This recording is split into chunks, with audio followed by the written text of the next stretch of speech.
தம்பி பச்சை பயிறு உருண்டை செய்யலாம்ப்பா இன்னைக்கு. அதை முன்னாடி வறுத்துக்கலாம்.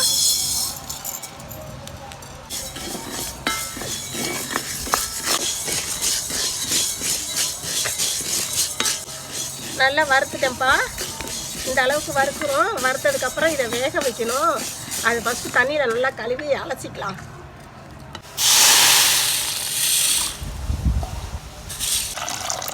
கல்லெல்லாம் இல்லை, முன்னாடியே பார்த்துட்டேன். வறுத்ததுனா ஒரு அலசிட்டு போடலாமே அப்படின்ட்டு அலசிட்டு இருக்கேன். வேக வச்சிடலாம் இதை.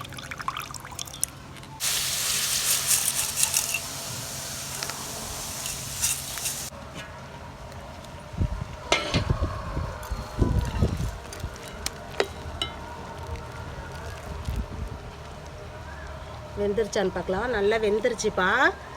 இதை தண்ணியோடு அப்படியே இது பண்ணக்கூடாது. கொஞ்சம் நேரம் வடிகட்டி ஆற விட்டுருவோம். ஃபேனில் கொஞ்சம் ஆறிடுச்சுன்னு வச்சுக்கேன்.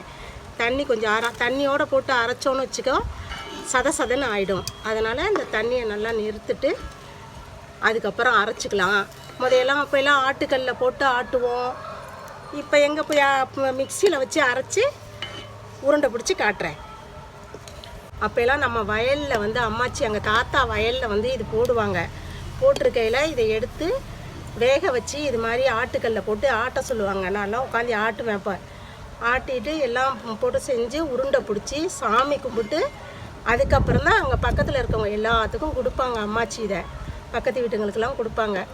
அந்த காலத்துல எல்லாம் இது நிறைய செஞ்சு தருவாங்க, சாப்பிடுவோம். இப்போ எல்லாம் எங்கே இதெல்லாம் மறந்தே போயாச்சு. இதை நான் உங்கள்கிட்ட அரைச்சிட்டு காட்டுறேன். இதுக்கு என்னென்ன போட்டு அரைக்கணும்னு சொல்கிறேன். ஆறிடுச்சு. இதை எடுத்து அரைச்சிக்கலாம்.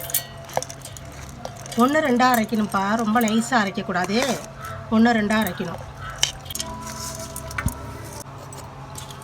அரைச்சிட்டு வந்தேன் பாருப்பா. 1-2 அரைச்சிருக்கேன் பாரு. இப்படி தான் இருக்கணும். தண்ணி இல்லாமல் நல்லா இருக்கு பாரு. இதை உருண்டை பிடிச்சிக்கலாம்.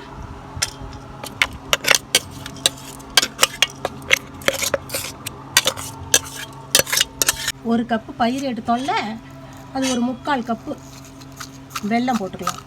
வெல்லத்தை உடச்சி இது மாதிரி போட்டுக்கோங்க. சர்க்கரை வேணாலும் சர்க்கரையும் போட்டுக்கலாம். ஏலக்காய் கொஞ்சம், தேங்காய். இந்த ஸ்வீட்டுக்கு கொஞ்சம் லைட்டாக உப்பு போட்டுக்கலாம். உப்பு போட்டால் தான் டேஸ்ட்டாக இருக்கும். ஸ்வீட்டு செஞ்சோம்னாவே உப்பு கொஞ்சம் சேர்க்கணும். சேர்த்தா தான் நல்லாயிருக்கும். உப்பு ரொம்ப போட்டக்கூடாதுப்பா, கம்மியாக தான் போட்டிருக்கணும்.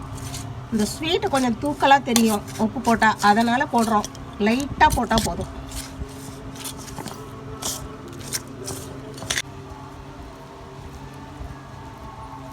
உருண்டை பிடிச்சிட்டேன்ப்பா.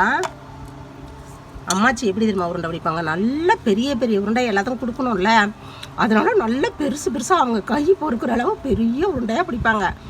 ரொம்ப பெருசாக இருக்கும் பார்த்தா. அந்த உருண்டையை பிடிச்சி போய் எல்லாம் வீடாக வேறு கொடுத்துட்டு வர சொல்லுவாங்க. எல்லாத்துக்கும் கொடுத்துட்டு வரணும் வேறு. அது மாதிரி கொடுத்துட்டு சாப்பிடுவோம். அந்த காலம் ஒரு காலம். அப்புறம் இதுலேயே சாம்பார் வைப்பாங்க. பருப்பை வறுத்து உடச்சி அது அந்த தொலியெல்லாம் எடுத்துகிட்டு சாம்பார் வைக்கிறதுக்கு அதை யூஸ் பண்ணிக்குவோம். பைத்தம் கஞ்சி வைப்போம். அப்புறம் அரிசி போட்டு ஒரு டைம் கஞ்சி வச்சு காட்டியிருக்கேன்ல, அது மாதிரி கஞ்சி வைப்போம். அப்புறம் இது மாதிரி உருண்டை பிடிப்போம்.